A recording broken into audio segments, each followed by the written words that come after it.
बहुत समय पहले सूर्यगढ़ नाम का एक विराट, सुंदर और शांत राज्य था। ऊंची दीवारें, सुनहरी छतें और रात को जलते दीपकों की लड़ी उसे किसी स्वप्न की तरह चमकाती थीं। इस राज्य पर राज करते थे राजा वीर प्रताप, जो बहादुर होने के साथ साथ बहुत न्यायप्रिय थे। उनकी रानी वैदेही, जो अपने सौम्य स्वभाव और करुणा के लिए पूरी प्रजा का दिल जीत चुकी थी। पर रानी के बारे में एक बात सबको विचलित करती थी। रानी हर तीसरी रात महल से गायब हो जाती है। किसी ने उसे पुराने कब्रिस्तान के पास देखा है। महल में सब फुसफुसाते थे, पर कोई सच बोलने की हिम्मत नहीं करता था। राजा ने कई बार रानी से पूछा, वैदेही, तुम रात को कहां जाती हो? रानी बस मुस्कुराकर कह देती, बस थोड़ी देर टहलने निकल जाती हूँ। पर राजा उसके चेहरे में एक गहरी थकान और दुख महसूस करता था। एक ऐसा दुख जिसे वो छुपा रही थी। उधर राजमहल की दासियां डर चुकी थीं। कईयों ने कहा, रानी को सफेद साया पीछा करता है, रानी किसी से बात करती है, रानी को कोई पुकारता है। ये बातें राजा तक भी पहुंची और राजा ने सच्चाई जानने का मन बना लिया। एक अमावस की रात, जब पूरा राज्य अंधेरे में घिरा था, राजा चुपचाप रानी के कक्ष के बाहर छिप गया। 12 बजते ही दरवाजा खुला। रानी धीरे धीरे बाहर निकली। कंधे पर हल्का सफेद दुपट्टा, आंखों में एक अजीब सी उदासी, पैर लगभग कांप रहे थे। रानी महल के पीछे वाले जंगल की ओर बढ़ी। राजा दूरी से उसका पीछा कर रहा था। रात ठंडी थी, हवा सन्नाटे को चीरती हुई चल रही थी। दूर भूमि पर चिता की राख की गंध तैर रही थी। रानी जंगल पार कर पुराने कब्रिस्तान में दाखिल हुई। राजा का दिल धड़क उठा। पुराना कब्रिस्तान, टूटे हुए पत्थर, उगे हुए कांटे और खामोशी। रानी सीधे एक नई सी कब्र के सामने रुक गई। उस कब्र पर एक छोटा पत्थर रखा था, जिस पर बस एक अक्षर लिखा था, ए। रानी जमीन पर बैठ गई और धूल हटाते हुए बोलने लगी, मेरे बच्चे, आज भी तेरे बिना मन नहीं लगता। राजा पत्थर बन गया। बच्चा? कौन बच्चा? उसका और रानी का कोई बच्चा तो कभी था ही नहीं। रानी रो रही थी, पर आवाज दबाकर, जैसे वह डरती हो कि कोई सुन न ले। राजा धीरे धीरे आगे बढ़ा और बोला, वैदेही। ये किसकी कब्र है? रानी चौंक गई।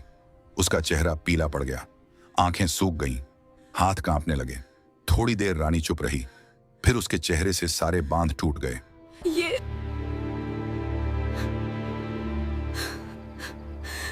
मेरा बेटा है महाराज। राजा, बेटा? लेकिन मैंने तो कभी देखा ही नहीं है। क्योंकि मैंने आपको कभी बताया ही नहीं। फिर रानी ने अपने दिल में छुपे वर्षों पुराने राज खोले। रानी गर्भवती थीं, पर राज विरोधियों ने यह बात छुपाई, क्योंकि कोई चाहता था कि राजा की वंश परंपरा खत्म हो जाए। पैदा होने के कुछ समय बाद बच्चे को जहर दिया गया। एक षड्यंत्र के तहत बच्चे को मार दिया गया और रानी को बताया गया कि बच्चा जन्म के समय ही मर गया। रानी टूट गई, पर किसी को कुछ नहीं बताया। राज्य की शांति खतरे में न पड़े, इसलिए उसने अपना दर्द छुपा लिया। रानी रोती रही। राजा की आंखें भीग गईं। राजा ने पूछा, पर वैदेही, ये कब्र नई क्यों लगती है? ये बच्चा तो तभी ही मर गया था। रानी ने रोते हुए कहा, नहीं महाराज, मेरी दाई ने मुझे सच बताया था। वो बच्चा जीवित था, लेकिन बीमार था और उसे राज्य से दूर छुपाया गया था, ताकि दुश्मन उसे नुकसान न पहुंचा सके। 1 महीने पहले उसकी तबीयत बिगड़ी और वो हमेशा के लिए सो गया। रानी ने अपनी अंतिम इच्छा के अनुसार उसे यहीं सबसे शांत जगह दफनाया। इसलिए वह हर तीसरी रात उससे मिलने आती थी। राजा ने गुस्से, दर्द और हैरानी से पूछा, तुमने मुझे क्यों नहीं बताया? मैं तुम्हारे साथ खड़ा होता। क्योंकि मैं नहीं चाहती थी कि आप एक पिता के रूप में टूट जाएं।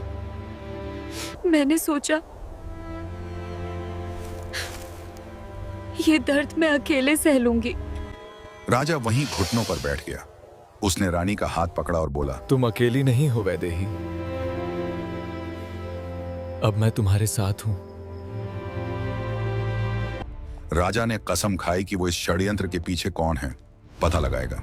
अगले कुछ दिनों में जांच शुरू हुई। दाई, सेवक, मंत्रियों से पूछताछ हुई।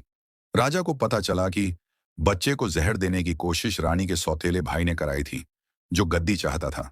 राजा ने उसे पकड़वाया और न्याय के तहत हमेशा के लिए निर्वासित करवा दिया। रानी ने राहत की सांस ली, पर उसका दिल अब भी खाली था। कुछ महीनों बाद रानी फिर एक रात कब्रिस्तान गई, पर इस बार अकेली नहीं। राजा उसके साथ था। चांदनी बिखरी हुई थी। कब्र के पास फूल रखकर राजा ने कहा, हमारा बच्चा भले थोड़ी देर आया, पर उसने हमें जोड़ दिया। सच्चाई के रास्ते पर खड़ा कर दिया। रानी मुस्कुराई। उसके चेहरे पर शांति लौट आई थी। उसे अब डर नहीं था, दर्द भी हल्का हो गया था, क्योंकि अब वो अकेली नहीं थी। अगर आपको यह कहानी दिल तक पहुंची हो तो वीडियो को लाइक करें और ऐसी ही सिनेमैटिक कहानियों के लिए चैनल को सब्सक्राइब करना न भूलें। आपका एक छोटा सा सपोर्ट हमें अगली कहानी बनाने का हौसला देता है।